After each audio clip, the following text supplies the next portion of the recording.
కార్యక్రమం యొక్క ముఖ్య ఉద్దేశం ఏంటంటే ఈ మొత్తం ఈ 17 తారీఖు నుంచి 2 తారీఖు అంటే 3 తారీఖు కూడా మన గ్రామంలో ఉన్నటువంటి చెత్తకుప్పలు కానీ చెత్తకుప్పలు తొలగించాలా, డ్రైన్స్ అన్ని కూడా క్లీన్ చేసుకోవాలా, వాటర్ ట్యాంకులు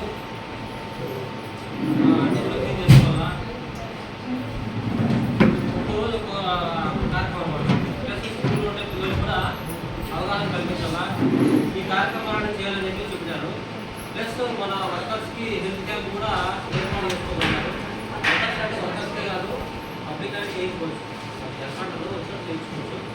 అదేవిధంగా ఈ వాటర్ టెస్ట్ చేసి కిట్స్ ఎదురు ఉన్నాయేమో ఏదో ఉన్నాయి.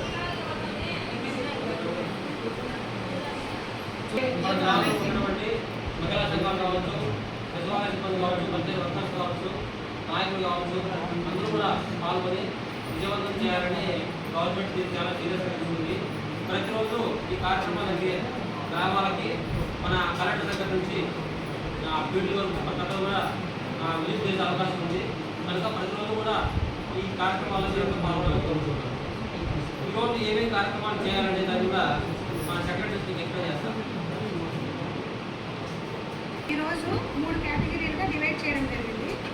అందులో ఒకటి మానవహారము, తడి చెత్త, పొడి చెత్త సెగ్రిగేషన్ ఎలా చేసుకోవాలి.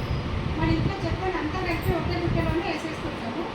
అలా కాకుండా తడి చెత్తని సపరేట్, పొడి చెత్తని సపరేట్గా ఇస్తే మీ ఇంటికి డైలీ వీళ్ళు వస్తున్నారు కదా, శానిటేషన్ వర్కర్లు వస్తున్నారు తీసుకెళ్ళడానికి చెత్తని, వాళ్ళకి సపరేట్ చేసి ఇస్తే కనుక అది ఎస్డబ్ల్యూపీసీ షెడ్లో తీసుకెళ్ళి వదిలి కంపోస్ట్ చేయడానికి ఈజీగా ఉంటుంది ప్రాసెస్.